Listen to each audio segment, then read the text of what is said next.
Noite, sejam bem-vindos. Hoje nós vamos receber a Nilva, com muito carinho, muita alegria de recebê-la aqui no Maria.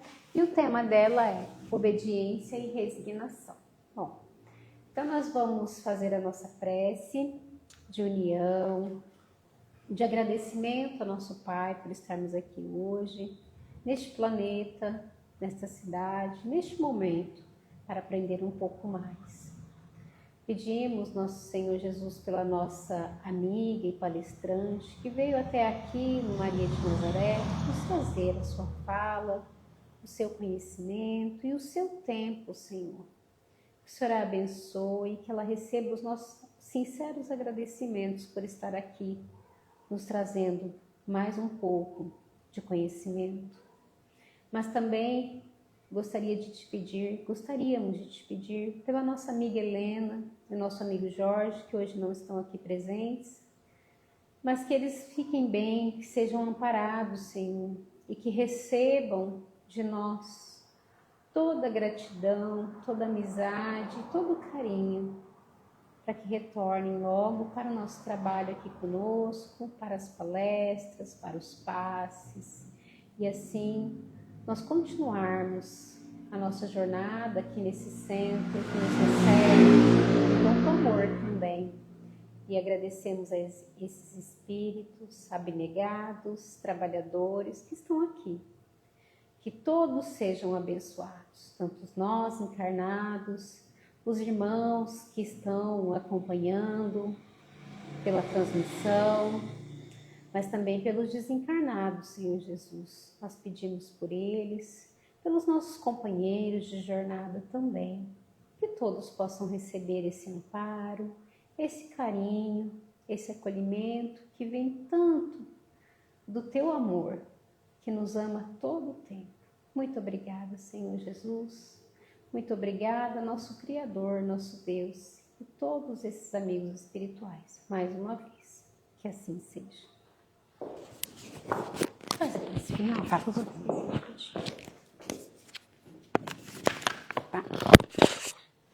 Que a gente consiga entender com profundidade o que é que significa. Vamos ao Evangelho. Obediência e resignação. A doutrina de Jesus ensina em todos os seus pontos a obediência e a resignação. Duas virtudes, companheiras da doçura e muito ativas. Se bem os homens, erradamente, as confundem com a negação do sentimento e da vontade. A obediência é o consentimento da razão. A resignação é o consentimento do coração. Forças ativas, ambas, porquanto carregam o fardo das provações que a revolta insensata deixa cair. O pusilânime não pode ser resignado, do mesmo modo que o orgulhoso e o egoísta não podem ser obedientes.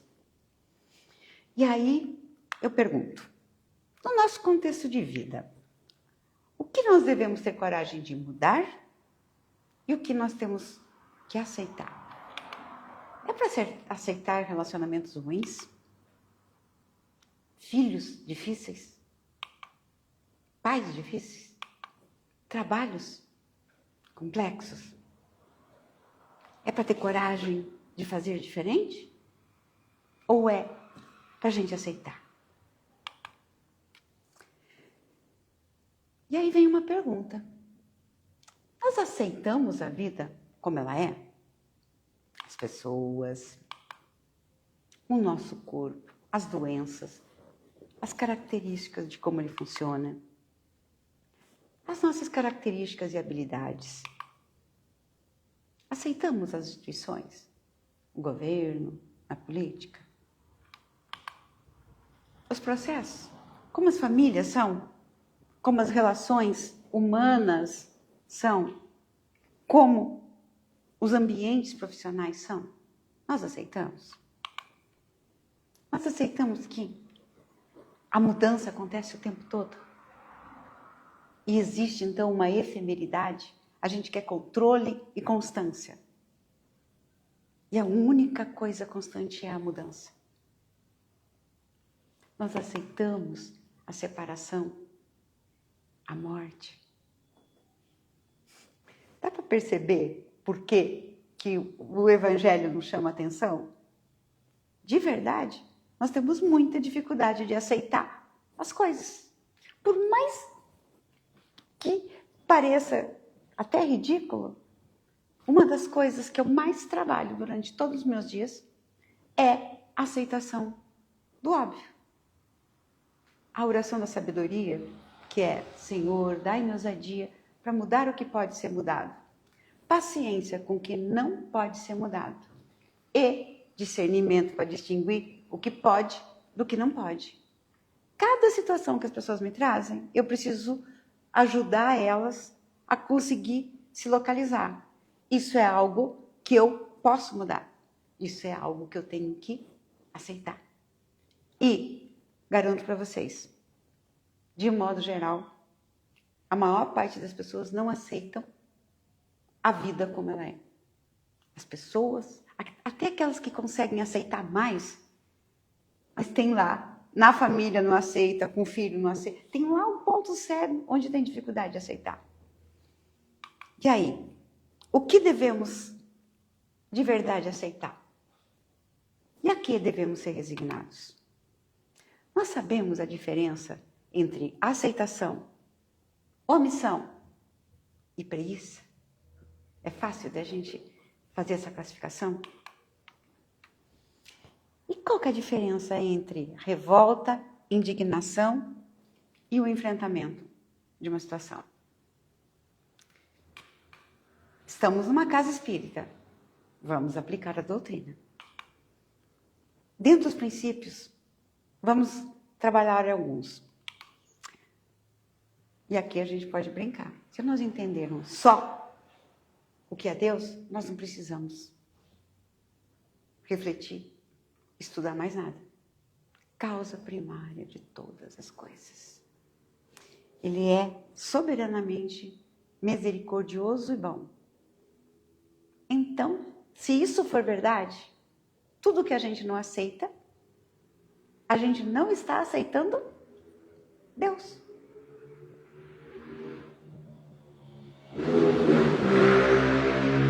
Pode parecer óbvio eu falando, mas reparem quando as pessoas estão reclamando da vida como ela é. Se a gente virar para ela e falar: você não está aceitando, você está dizendo que Deus está errando. Não, mas está. O que é ser espírito? Somos espíritos criados simples e ignorantes e tendemos à evolução. Estamos no início da nossa escala evolutiva, ainda com grandes imperfeições. Então, nós e os outros. Temos o livre-arbítrio que nos possibilita as escolhas. Lei de causa e efeito, onde estamos colhendo as consequências dos nossos atos. O que fazemos hoje é o nosso plantio para o nosso futuro. Contudo, temos a colheita do que plantamos no passado. Para o nosso desenvolvimento, temos múltiplas encarnações. Essa é uma. E onde estamos? Num planeta de provas e expiações. Dentro das escalas, ele está aqui no início, onde habitam espíritos imperfeitos. Nesses mundos, o mal predomina. Temos ignorância, desejo do mal e todas as más paixões. E olhem só, nesse mundo, todos sofrem. Não é um ou outro. Quem está na Terra vai sofrer. Porque num planeta de provas e expiações, existem as vicissitudes naturais do lugar. Como eu costumo brincar, nós queremos encontrar que tipo de pessoas numa prisão. É o caso da Terra. Quem habita a Terra? Espíritos ignorantes. E aí, Pergunta que não quer calar. Posso esperar o melhor das pessoas? Faz sentido eu esperar o melhor das pessoas? Ah, mas nós temos que ser otimistas. Mas é realista? Num planeta de provas e expiações, onde o orgulho e o egoísmo predominam, aonde tem o desejo do mal, começando a ter o desejo do bem, como esperar o melhor? E aí a gente volta lá para aquelas perguntas. Nós aceitamos a vida como ela é? As pessoas, o nosso corpo, as nossas características, as instituições de um lugar onde os seres são imperfeitos, elas não são perfeitas. As famílias. Hoje uma pessoa mandou uma mensagem assim, poxa, Nilva, mas família não devia ser o lugar que nos acolhe, o lugar onde a gente poderia ser feliz? Ela não é espírita, né? Assim, é verdade, mas é todas as famílias assim, né? Se fosse espírita, eu já ia lascar. Assim, então, né? Você espera o quê num planeta de provas e expiações? A mudança e a efemeridade fazem parte. E nós não aceitar isso significa não aceitarmos que a vida seja como ela é. Bom, dentro do entendimento da doutrina, nós somos espíritos. E para isso, nós teríamos que entender todos esses quesitos. Mas hoje eu vou destacar alguns, para que a gente possa ter a compreensão do conceito tanto da obediência quanto da resignação. Quem somos nós?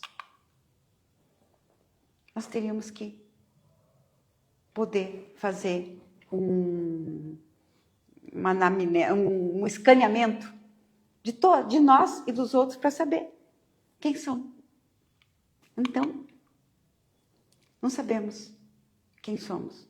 Então, muito menos o que vai sair da gente e o que vai sair do outro. Vejam só. Nós precisamos falar de moralidade. É um dos itens que nós precisamos. E, para isso, nós entendemos que fizemos muitas coisas boas. Porque nós, hoje, já desejamos o bem. A gente dá uma titubeada, muitas vezes pensa mal, a gente já não age, mas pensa.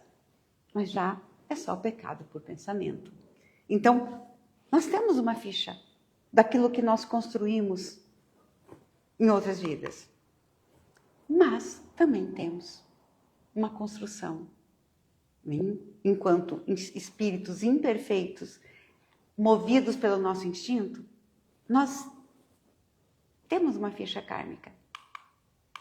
E aí, precisamos nos perguntar, qual é a nossa evolução? Em que nível nós estamos? Quanto de instinto e quanto de angelitude nós temos? Lembrando que essa é a nossa melhor edição. Agora veja. Lembra o que a gente aprontou? Então, isso gerou expiações. O que são expiações? São consequências dos nossos atos. E aí?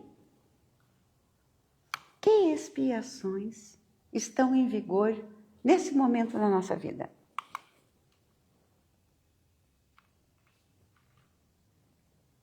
E se eu estou com um processo de expiação e eu não aceito, o que vai acontecer?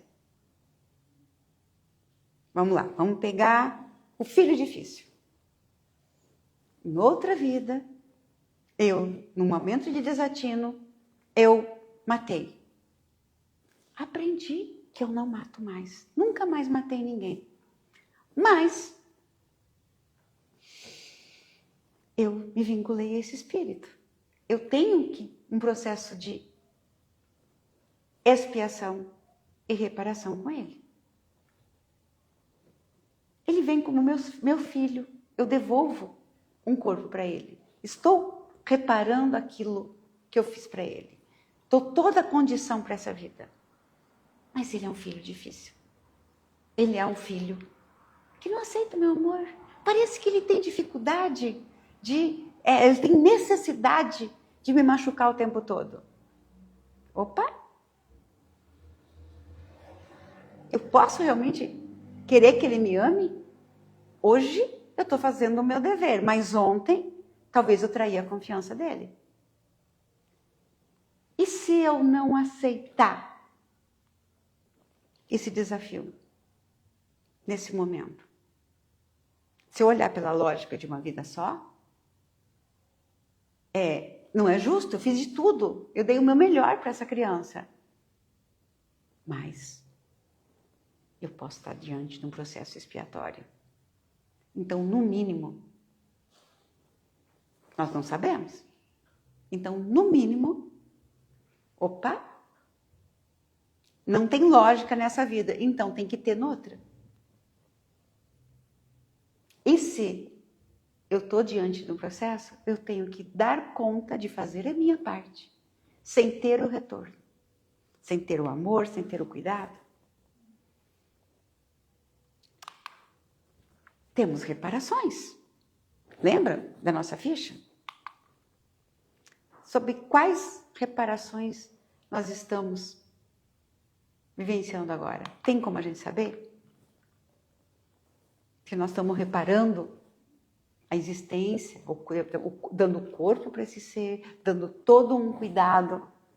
E o que os nossos mentores esperam da gente é que a gente ame, mesmo que esse ser não consiga receber o nosso amor. Pode ser no relacionamento. Gente, qual a chance que a gente foi fiel à encarnação passada? Os homens podiam ter mais de uma mulher. E as mulheres, não, as escolhas de casamento não eram elas que faziam. Qual é a chance que a gente foi fiel? Quantos compromissos que a gente assumiu? Eu sempre imagino o seguinte, né? As famílias eram grandes, ia-se morar na família. Era feito o contrato de casamento com alguém que a menina nem conhecia, ia lá morar com a família do noivo. E se apaixonava pelo irmão do noivo. E aí? De repente largava filho, marido e caía na vida. Instinto. Infantilidade. Mas gera consequências. Então, esse meu companheiro, talvez seja o meu marido, que eu larguei lá atrás, que apesar de ser um casamento arranjado, me respeitava, tinha cuidado e amor por mim. Então, quais as reparações que estão em vigor agora? E se eu me revoltar com isso? De repente, muito comum os pais, puxa, meu pai não me ama, meu pai não me cuida, meu pai não faz isso, meu pai não faz aquilo. Gente, se esse pai está devolvendo o nosso corpo, deu a condição para a gente ter uma vida digna, mas ele não consegue amar.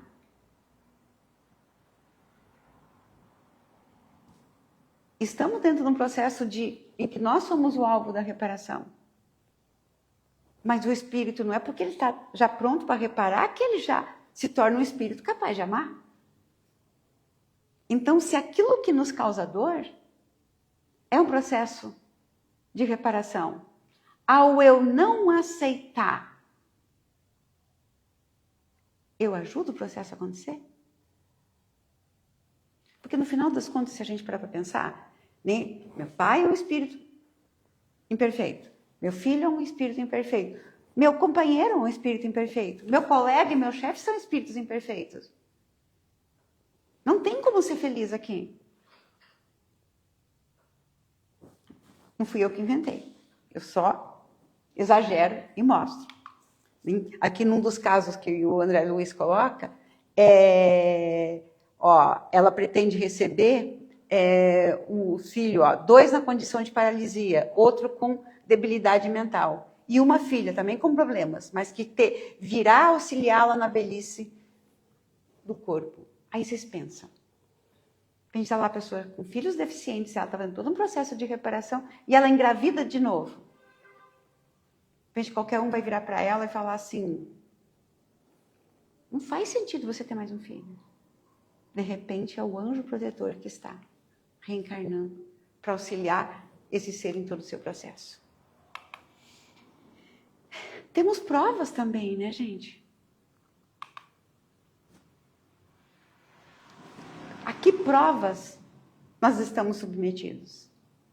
E aí, vamos pensar. Tem o dia de aula, de conteúdo, que a gente tem que prestar atenção, mas tem o dia de prova.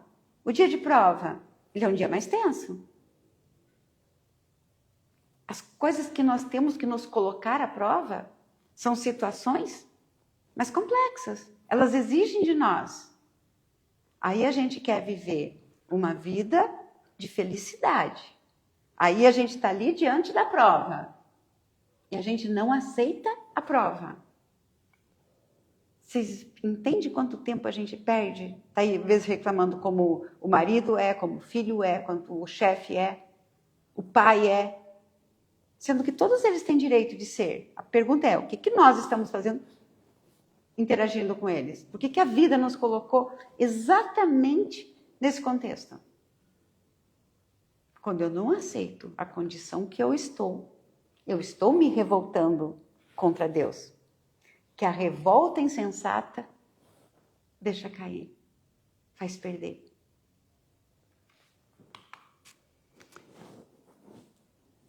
Já que fizemos arte, nós temos obsessores.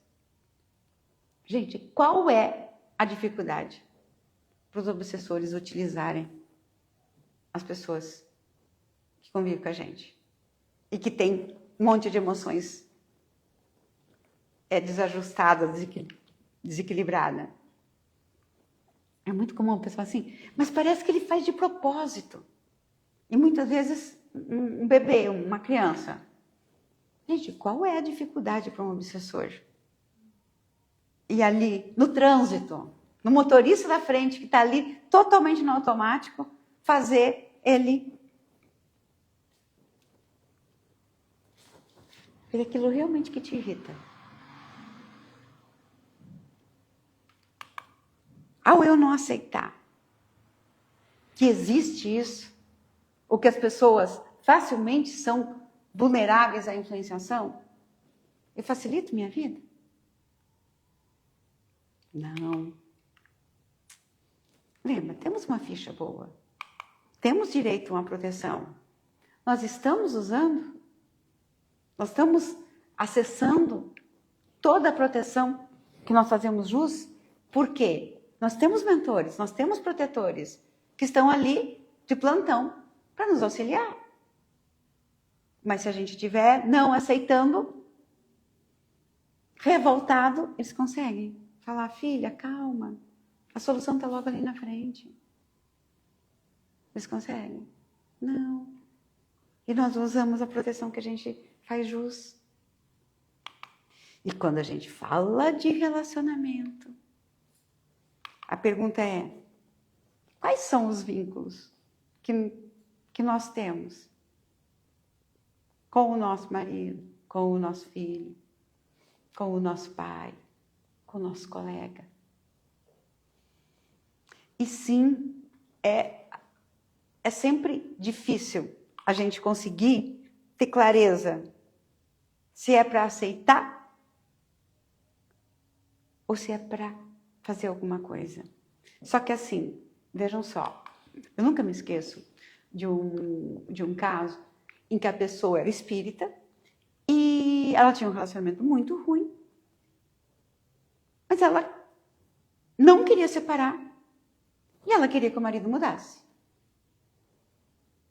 40 anos de relacionamento, o marido não tinha mudado. E aí eu, que sou a mensageira das notícias óbvias e ruins, querida, ele não vai mudar. Ele só vai piorar. Mas ele não pode, porque isso, porque aquilo. Por que ele vai mudar? Porque ele tem que mudar. Você entende que a vida permite que ele seja como ele é? O que na vida dele afunila para que ele se questione e faça algo diferente? Aí ela, nada. Falei, então, veja, você opta por não separar. mas você não aceita ele como ele é. Você se revolta. Você entende que ela era espírita e ela pensava assim, eu vou resolver nessa vida que eu não quero voltar de novo com ele. Aí você entende que para isso acontecer, você precisa dar o direito para ele ser quem ele é? E saber o que vem dele. Aceita. Ele é assim, em tais e tais. Daí comecei a brincar com ela. Ó. Dá pra gente fazer o script dele. A gente consegue ter muita clareza do que ele vai fazer em qualquer situação. Esteja preparada.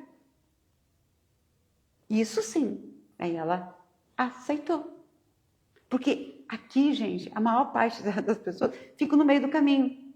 Elas não aceitam e não fazem nada. Elas não aprendem aquilo que poderiam aprender com a situação. Porque, de modo geral, a situação que acontece com a gente é nossa. A revolta, a não aceitação, a indignação é perda de tempo. É a resposta natural? Sim. A única coisa é a gente não ficar parado na primeira resposta.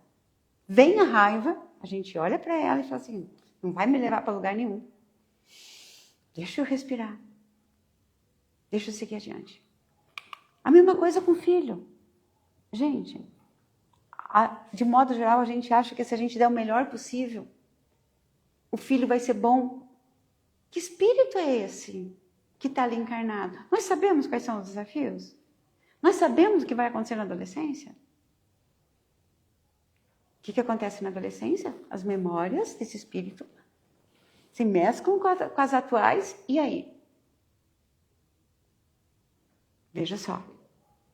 Eu não aceitar que meu filho é difícil, que meu filho é rebelde, que meu filho é hiperativo, me ajuda a fazer o que eu preciso fazer?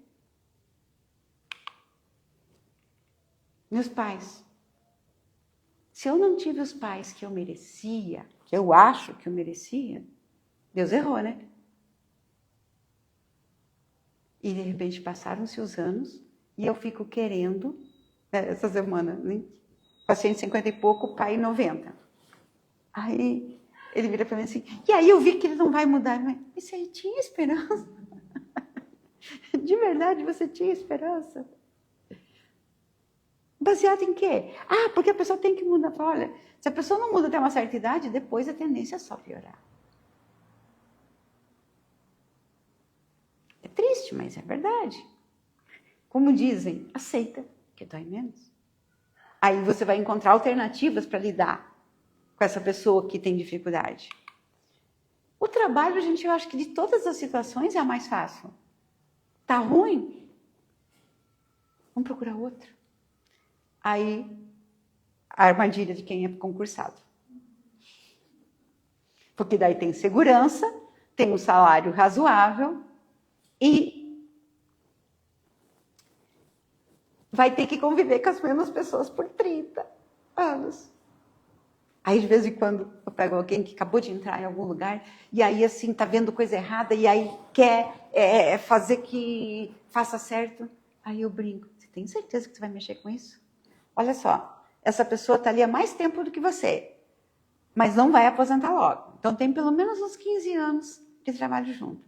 Você acabou de entrar, você vai arrumar encrenca com o sistema do jeito que funciona? Mas está errado. Concordo, está errado. Mas qual o poder que você tem de mudar? Qual é a chance de você viver o inferno ao mexer com estruturas que já estão funcionando? Que tal você, se realmente não gostar, continue estudando e faz o próximo concurso? Porque as pessoas são assim, as pessoas, lugar de onde tem pessoas concursadas, elas normalmente abusam do poder, elas ficam acomodadas. Tem uma série de coisas que acontecem no público, como tem outras que acontecem no privado. Mas não aceitar, ficar indignado, é gasto de energia. Gente, raiva consome a gente. Ficar com raiva das coisas que sejam, um planeta de provas e expiações como a nação, é falta de consciência de se perguntar o que eu estou fazendo num lugar que é assim.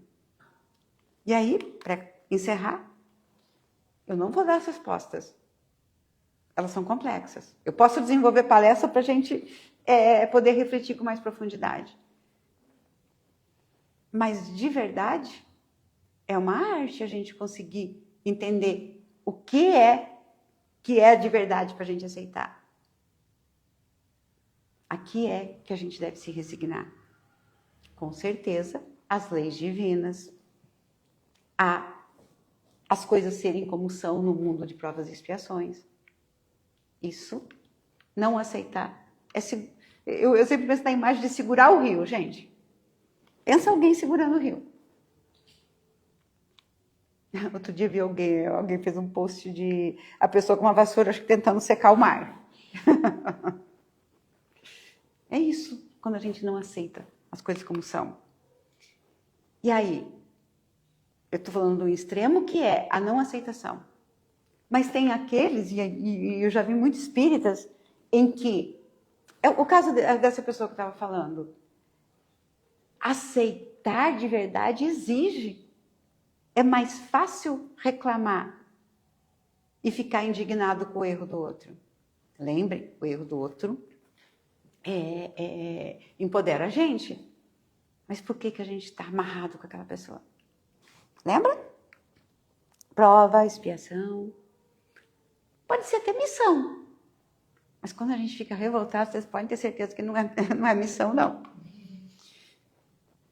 Então, enfrentamento ativo, muitas vezes esse trabalho de aceitar que e já que é assim, o que eu faço diante disso? Dentro de mim, gente, o único lugar que é possível mudança de verdade é dentro da gente. Muitas vezes a gente confunde ficar... Eu lembro da minha mãe, muitas vezes, falando do meu pai, e eu falava, mãe, mas não adianta você falar. Não, eu falava assim, mas filha, eu falo. Eu, tá, mãe, mas você fala, mas faz o quê? Você tem muita falação e não tem ação.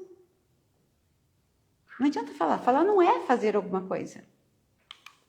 E para encerrar, fica mais claro agora por que a obediência é o consentimento da razão?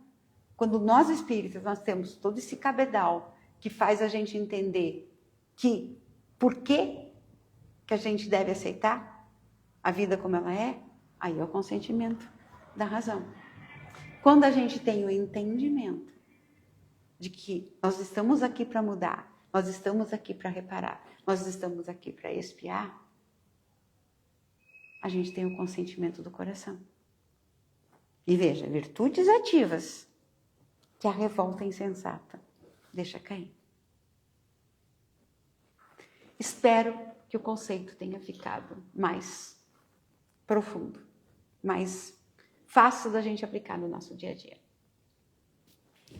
Pai de infinito amor e infinita bondade, agradecemos-te a oportunidade de estarmos encarnados nesse momento com as pessoas que julgastes convenientes.